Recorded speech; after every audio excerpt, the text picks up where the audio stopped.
Hello everyone, আসসালামু আলাইকুম। সবাইকে ওয়েলকাম করছি আমাদের নিয়মিত আয়োজন নারী উদ্যোক্তার সাফল্য অনুষ্ঠানে, এবং সাথে আছি আমি হাসিনা আনসার নাহার।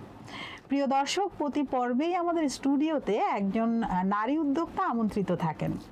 আজকে আমাদের স্টুডিওতে আমন্ত্রিত আছেন আসমা আক্তার পলি। আজকে কিন্তু আমরা পলি আপার জানা অজানা সকল তথ্যগুলো জানবো, এবং কিভাবে তিনি একজন সফল নারী উদ্যোক্তা হয়ে উঠলেন সেই গল্পটাও কিন্তু আমরা আজকে তার কাছ থেকে শুনবো, এবং পুরো অনুষ্ঠান জুড়ে পলি আপা আমাদের সাথে থাকবেন। চলুন দর্শক, আমরা চলে যাই পলি আপার কাছে। থ্যাংক ইউ আপু। কেমন আছেন আপু? হ্যাঁ আপু, ভালো। আপনি ভালো আছেন? হ্যাঁ, আমি ভালো আছি, এবং আপনাকে কিন্তু মাশাআল্লাহ অনেক প্রিটি লাগছে। হ্যাঁ, থ্যাংক ইউ আপু, আপনাকে অনেক সুন্দর লাগছে। অনেক ধন্যবাদ। কি নিয়ে ব্যস্ততা চলছে? আমার এই মমস কিচেন ক্যাফে, আমার পেজের নাম মমস কিচেন, মানে আপনার উদ্যোগের নাম? জি। আচ্ছা, এটা নিয়ে আমি আর কি কাজ করছি। আচ্ছা, মমস কিচেন নামটা কিন্তু খুব, মানে কি বলবো, মায়া মমতা দিয়ে একটা, মানে খুব সুইট একটা নাম। তো এই নামটাই কেন আপনি বেছে নিলেন, এবং নামটা আসলে কে দিয়েছে? এই দিয়েছে আমার মেয়ে। আচ্ছা আচ্ছা, তো তার নাম কি? তার নাম সুজানা খন্দকার। আচ্ছা, সেই দিয়েছে এই নামটা। নামটা আসলে অনেক কিউট। আর কি কি করছেন?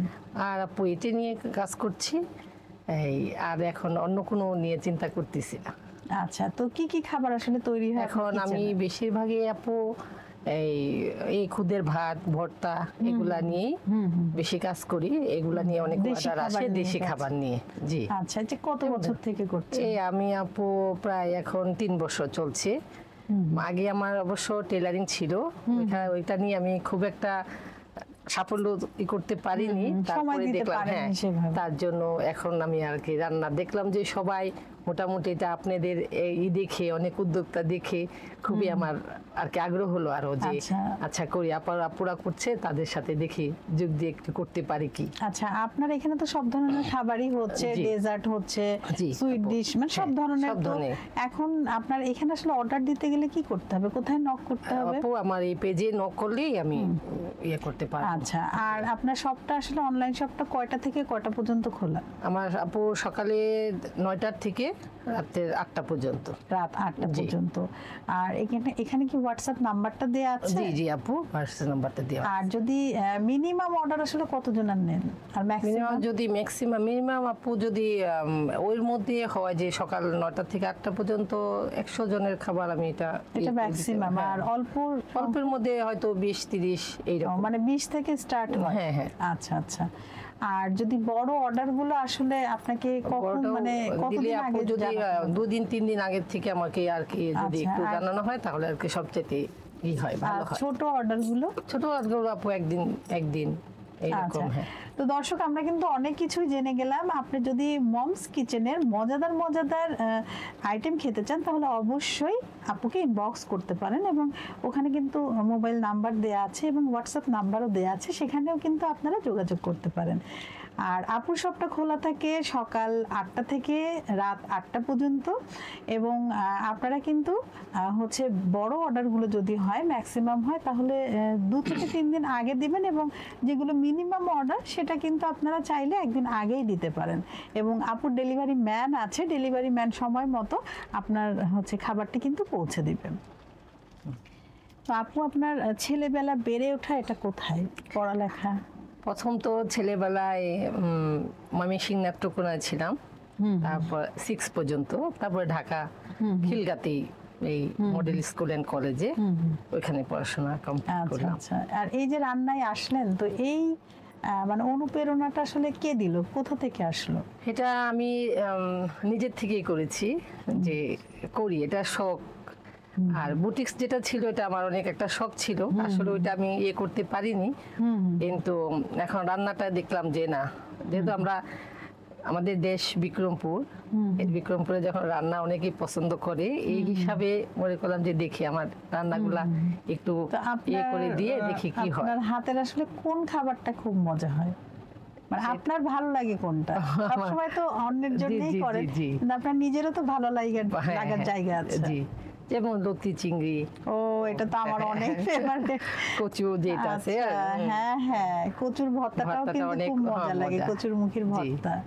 আসলে আমাদের বাঙালি যে খাবারগুলো আছে এগুলো যেমন স্বাস্থ্যসম্মত, পুষ্টিগুণে ভরপুর, তেমন কিন্তু স্বাদেও সেরা। এবং এগুলো দিয়ে মানে এই ভর্তাগুলো দিয়ে কিন্তু অনেক ভাত খাওয়া যায়, যেগুলো আপনার অন্যান্য যে রিচ ফুড আছে সেখানে ভালো লাগে না। আসলে আমার হয় কি, টেবিলে যদি ভর্তা থাকে অথবা সাইডে যদি বিরিয়ানি থাকে, আমি কিন্তু আসলে ভর্তাতেই ঢুকে যাই। আপনাদের বাসায় কি সবাই এরকমই পছন্দ বাঙালি খাবার? বাঙালি খাবার আসলে দর্শক, আমাদের যে ঐতিহ্যবাহী খাবার আছে সেগুলো কিন্তু আসলে হারিয়ে যাচ্ছে বিলুপ্তির পথে। যার কারণ হয়েছে আমরা অতিরিক্ত আমাদের যে জেনারেশন আছে, নিউ জেনারেশন যারা, তারা বেশি ফাস্ট ফুডের দিকে ঝুঁকে পড়েছে এবং এই দায়ভারটা কিন্তু আমাদের অভিভাবকদেরই। আমরা তাদেরকে খুব অল্প সময়ে দ্রুত অর্ডার করা যায় ফাস্ট ফুডগুলো, মানে এইরকম একটা ব্যাপার আমরা সময় বাঁচাতে গিয়ে করছি। আসলে এটা ঠিক না, কারণ আমাদের যে হচ্ছে সংস্কৃত, আমাদের যে ঐতিহ্য, মানে একটা দেশের কিন্তু খাবার সেই দেশকে রিপ্রেজেন্ট করে। হ্যাঁ, অনেক সময় কিন্তু দূর দূরান্ত থেকে পর্যটকরাও সেই খাবারের স্বাদে আসে। তা আমাদের যে ঐতিহ্যবাহী খাবার সেগুলো আসলে আমাদেরকেই বাঁচানো উচিত, যার যার জায়গা থেকে। আমরা যারা গৃহিণীরা আছি, আপনারা যারা খাবার নিয়ে কাজ করেন, বা আমরা যেগুলো সোশ্যাল মিডিয়াতে যে অনুষ্ঠানগুলো করি, আমরা সবাই যদি প্রচারণা করি আমাদের ঐতিহ্যবাহী খাবার নিয়ে, আবার আমরা যদি বাসায় প্রতিদিন না হলে সপ্তাহে 2 দিন, আচ্ছা মাসে না হয় একদিনই যদি আমাদের এই ঐতিহ্যবাহী খাবারগুলো রান্না করি, আমাদের সন্তানদের এই খাবার সাথে পরিচিতি করাই, তাহলেও কিন্তু আমাদের এই খাবারগুলো আবারও জীবিত হয়ে আসে এবং আমাদের উচিত এটা করা। আপনি কি মনে করেন? হ্যাঁ আপু, আপনার কথার সাথে আমি এটা অনেক ইয়ে করি, সবাইকে বলছি নিজের ঐতিহ্যকে ভুলে যাওয়া যাবে না। সেটাই তো আপা, আসলে আপনি তো নিজেকে সফল উদ্যোক্তা মনে করেন নিশ্চয়ই এতদিনে। হ্যাঁ, তো আসলে সফলতার সংজ্ঞাটা কি? সফলতার সংজ্ঞাটা যে কারো কাছ থেকে একদম ইয়ে পাওয়া, যে সাপোর্ট পাওয়াটা, যে অনেকে ভালো বলতেছে, সেটাই আমি মনে করি। যে একদম সফল উদ্যোক্তা হতে গেলে আসলে কি কি গুণ থাকতে হবে? তার গুণ থাকতে হবে আপু, যে সে ভালো রান্না করবে, সে ভালো একটা প্রচার করবে, ভালো খাবার দিবে, সেটাই। এবং আত্মবিশ্বাসী হতে হবে, কর্মঠ হতে হবে এবং নিজের কাছে কিন্তু সৎ হতে হবে। মানে যে প্রফেশনে থাকুক না কেন, সেখানে তাকে আবার পূর্ণ নলেজও তো থাকতে হবে। হ্যাঁ, একটু পড়ালেখা করেও আসতে হবে সেই বিষয় নিয়ে। আর এখন তো অনেক হচ্ছে সরকারি অনেকগুলো কোর্স চালু হয়েছে, চাইলে কিন্তু সেগুলো থেকেও আমরা অনেক বেনিফিটেড হতে পারি, সার্টিফাইড হতে পারি। তো দর্শক, আসলে আমরা যে যার জায়গা থেকেই আমরা যেই কাজটাই করি না কেন, সেটা 100% জেনেই কিন্তু করব। আমরা ওই যে বলে না, নলেজ, স্কিল অ্যান্ড অ্যাটিটিউড, এই 3টা সমন্বয়ে কিন্তু একজন দক্ষ মানুষ হওয়া যায় এবং এই 3টা থাকলে আপনি যে কোনো সেক্টরেই ভালো করতে পারবেন। আপনার এই প্রফেশনে আসার পেছনে কি কোনো ঝুঁকি ছিল? হ্যাঁ আপু, আমার অনেক সব সময় এটা শখ ছিল যে আমি এটা করব। না, কিন্তু ঝুঁকি কি ছিল? না, ঝুঁকি বলতে কোনো ইয়ে নাই, মানে কোনো ঝামেলা হয়নি? না, ঝুঁকি না। হ্যাঁ, সব আমার ফ্যামিলি সাপোর্ট করেছে, আমার হাজবেন্ড ও আমার বাচ্চারা। কোনো বাধা পাইনি যে আমার এটা করতে পারবো না বা করো না, এটা না। কিন্তু সবচেয়ে বেশি আমার ছেলে মেয়ে, ওরা আমাকে খুব সাপোর্ট করে, বলে আম্মু এটা করো, তুমি এটা করো, যে তারা খুব হেল্প করে আমাকে এর জন্য।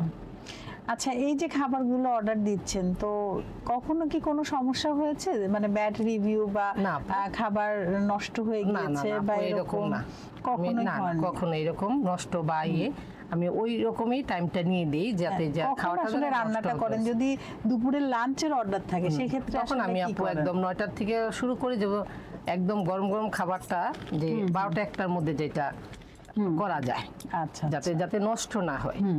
তারপরে যে গরম জিনিসটা যাতে কেউ না ঢেকে ফেলে, ওটা একদম ইয়ে করে রেখে তারপর আপু দিই, যাতে তারপরে গরম করে নিই বাই, যাতে নষ্ট না হয়।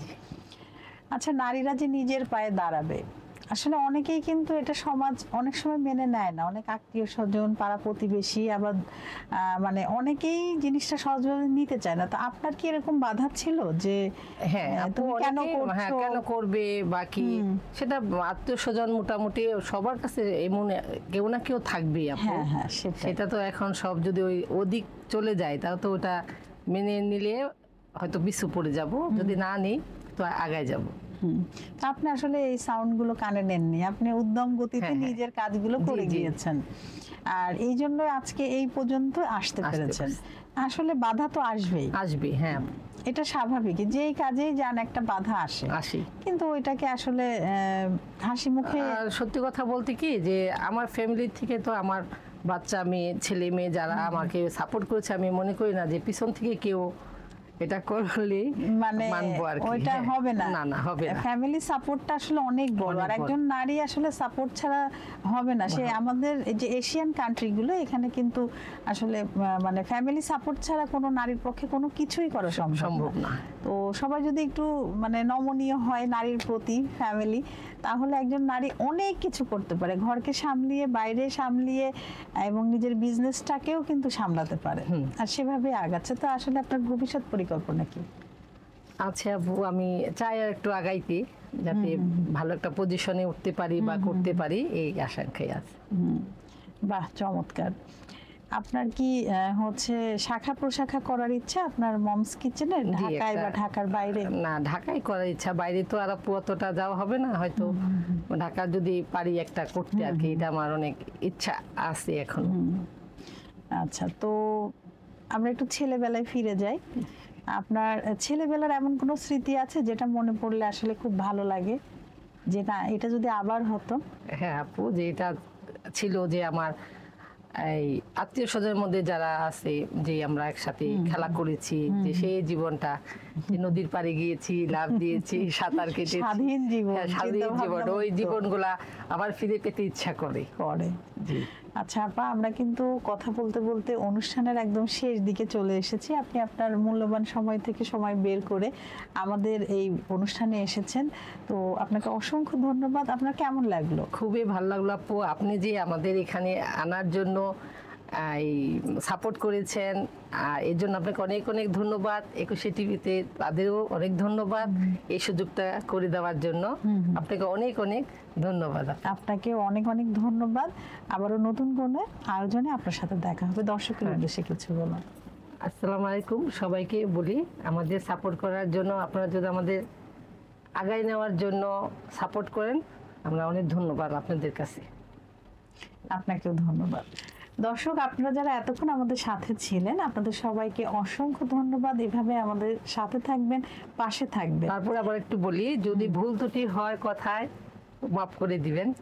না না, এখানে আসলে ভুলের কিছু নেই। আপনি আপনার মনের কথাটা আমাদেরকে জানিয়েছেন, চমৎকার হয়েছে আপা, সবই খুবই সুন্দর ছিল। দর্শক, আপনারা কি বলেন আপনারা কমেন্ট বক্সে জানাবেন। আপা আসলে ইন্টারভিউটা কেমন হয়েছে, আপা কি সব কথা সুন্দর মতো বলতে পেরেছে কিনা, আপনারা অবশ্যই জানাবেন। তো দর্শক, আসলে প্রতি পর্বেই কিন্তু আমরা চেষ্টা করি যে নারীর স্বাবলম্বিতা, নারীর সফলতার গল্প বলতে, এবং কিভাবে নারী আরো সফল হতে পারে সে কথাগুলো কিন্তু আমরা শেয়ার করি। তো আপনারা চাইলেই কিন্তু আমাদের এই অনুষ্ঠানে আসতে পারেন। সেটা কিভাবে আসবেন, সেখানে কিন্তু অনুষ্ঠানের হচ্ছে আমাদের যে ইমেল অ্যাড্রেস থাকে, সেখানে আপনি অবশ্যই আপনার সিভিটা সেন্ড করবেন, আমাদের অফিস থেকে আপনাদের সাথে যোগাযোগ করবে। তো আজ এ পর্যন্তই শেষ করছি। আবারও নতুন কোনো অতিথিকে নিয়ে আপনাদের সবার মাঝে আমি উপস্থিত হব। ততক্ষণ পর্যন্ত আপনারা সবাই ভালো থাকবেন, সুস্থ থাকবেন এবং আমাদের সাথে থাকবেন। আল্লাহ হাফেজ।